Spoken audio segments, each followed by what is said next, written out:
ബുദ്ധിമുട്ടുമായിരുന്നു. കാരണം നീ കണിമംഗലത്തുണ്ടെങ്കിലേ അവൾക്ക് കണിമംഗലത്ത് നിൽക്കാൻ പറ്റൂ. എന്നാലേ അവൾ ആഗ്രഹിക്കുന്നതൊക്കെ നടക്കും. ഇല്ല മുത്തശ്ശി, ഇനി മുത്തശ്ശി എന്ത് പറഞ്ഞാലും ചേച്ചിയെ ഞാൻ അവിശ്വസിക്കില്ല. മൂപ്പുള്ളവര് ചൊല്ലിത്തരുമ്പോ ആദ്യം ഒന്ന് കഴിക്കുമെന്ന പഴമൊഴിയുണ്ട്. പക്ഷെ കുറച്ചു കാലം കഴിയുമ്പോ സത്യം ഏതാന്ന് നിനക്ക് ബോധ്യപ്പെടും. അപ്പോഴേക്ക് ഒഴുകിപ്പോകാനുള്ളത് മുഴുവൻ ഒഴുകിപ്പോയിട്ടുണ്ടാവും. നീ ഓർത്തോ പ്രിയങ്കേ, നിന്റെ ജീവിതത്തിലെ ഏറ്റവും വലിയ ബാധ്യതയാവള്. അവള് നിന്നെ ഇല്ലാതാക്കും. മുത്തശ്ശി നിർത്തുന്നുണ്ടോ? എനിക്കിത് കേട്ട് കേട്ട് മടുത്തു. എനിക്ക് എന്റെ ചേച്ചിയെ പരിപൂർണ വിശ്വാസമാ, ഇഷ്ടമാ. ചേച്ചി എന്റെ ജീവിതത്തിൽ എന്തെങ്കിലും ബുദ്ധിമുട്ടുണ്ടാക്കിയാല് അത് ഞാനങ്ങ് സഹിച്ചോളാം. മുത്തശ്ശി ഫോൺ വെക്കാൻ നോക്കിയേ. എടി മോളെ, ഫോൺ വെക്കാനല്ലേ പറഞ്ഞേ?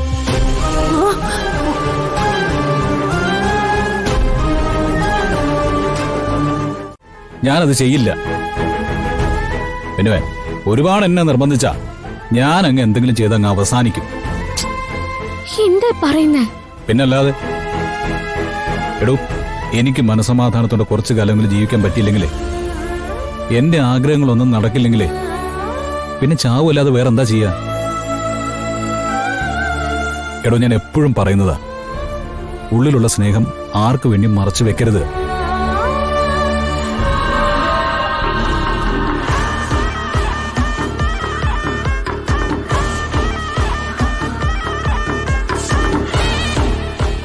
സംസാരിച്ചിട്ട് പോയാ മതി. വരുൺ, ഞാനിങ്ങനെ കൺമുന്നിലുള്ളതാണ് വരുണിന്റെ പ്രശ്നമെങ്കിൽ ഞാൻ ഈ നാട് വിട്ട് എങ്ങോട്ടേലും പോകും.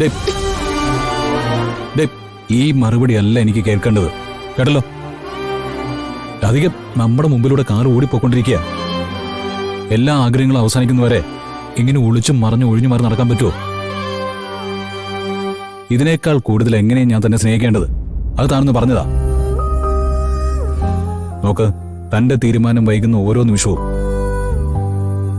ഞാൻ ഇല്ലാതായിക്കൊണ്ടിരിക്കുക. എടോ, നമുക്ക് എല്ലാവരുടെ കാര്യങ്ങൾ തുറന്ന് സംസാരിക്കാം. ഇത്രയും കാലം സംഭവിച്ചതെല്ലാം പറയാം. നോക്ക്, താനൊരു യെസ് പറഞ്ഞ മാത്രം മതി. വിട വരുൺ, വിട. എന്നെ ഇങ്ങനെ കൊല്ലല്ലേ. നിന്റെ ഈ കരച്ചിലിന്റെ ആഴമുണ്ടല്ലോ, അത് മുഴുവൻ എന്നോടുള്ള സ്നേഹമാണ്. അതെനിക്ക് നന്നായിട്ട് അറിയാം. എന്നെ ഇത്രയെങ്കിലും ഇഷ്ടമുണ്ടെങ്കിൽ എന്നോട് ഇങ്ങനെ ഒന്ന് സംസാരിക്കരുത്. എനിക്ക് കുറച്ചു നാളോട് ജീവിക്കണമെന്നുണ്ട്. ഇതിങ്ങനെ തുടർന്നാൽ ഞാനായിരിക്കും ആദ്യം മരിക്കുക.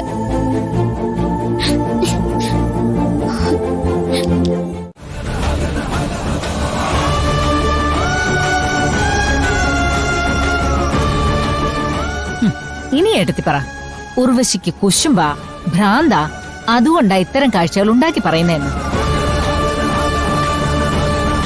നാഴികയ്ക്ക് 40 വട്ടവും നല്ലവളെന്ന് ഏട്ടനും ഏട്ടത്തിയും പറയുന്ന അതേ രാധിക തന്നെയാ ഇപ്പൊ കൺമുന്നിൽ നിന്നും പോയത്.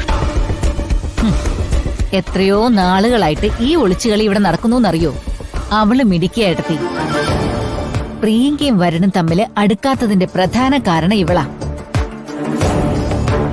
സ്വന്തം അനുജത്തിയുടെ ഭർത്താവിനെ സ്വാധീനിച്ച് കണിമംഗലത്തേക്ക് കേറി വരാനാ അവളുടെ ഉദ്ദേശം. ഏട്ടത്തിക്കും ഏട്ടനൊക്കെ സമ്മതമാണെങ്കിൽ അങ്ങനെ വധിച്ചു കൊടുക്ക്.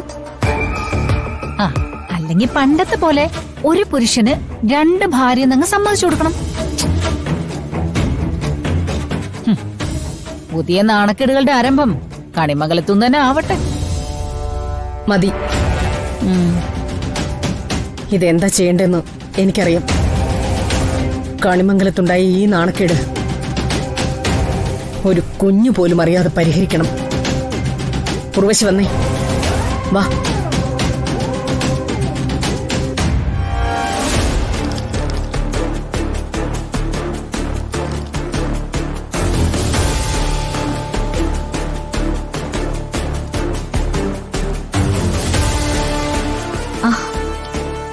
എന്താ അമ്മേ, എന്തെങ്കിലും വേണോ? വേണം. എന്താ? ഞാൻ എന്താവശ്യപ്പെട്ടാലും അത് നീ തരുമെന്ന് ഉറപ്പല്ലേ?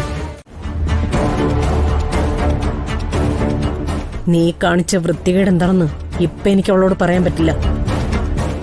ഇത്രയധികം നിന്നെ സ്നേഹിക്കുന്ന അവള് അത് സഹിക്കില്ല.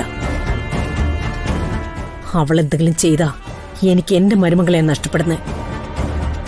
അതുകൊണ്ടാ ഞാനൊന്നും മിണ്ടാതിരുന്നേ. മനസ്സിലായോ? പ്രിയങ്കി എല്ലാവരും എല്ലാം അറിയട്ടെ ഏട്ടത്തി. മറച്ചു വെക്കുന്തോറും ഇവൾക്ക് മതിപ്പ് കൂടുതലല്ലേ? വേണ്ട ഉർവശി, ഈ വിഷയം ആരും അറിയാതെ പരിഹരിക്കണം. ഇനി നിന്റെ ചുമതല എന്താണെന്നറിയോ? വരുണിനും പ്രിയങ്കയ്ക്കും ഇടയിലുള്ള അകൽച്ച നീയായിട്ട് മാറ്റണം. അവര് തൃപ്തിയോടെ ഭാര്യ ഭർത്താക്കന്മാരായിട്ട് ജീവിക്കണം. അതിനുള്ള വഴി നീയാ കണ്ടെത്തേണ്ടത്.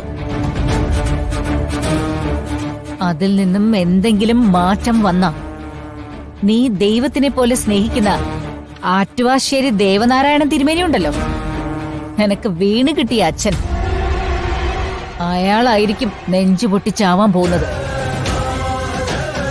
അക്കാര്യത്തിൽ ഒരു കരുണയും ഞങ്ങള് കാണിക്കില്ല.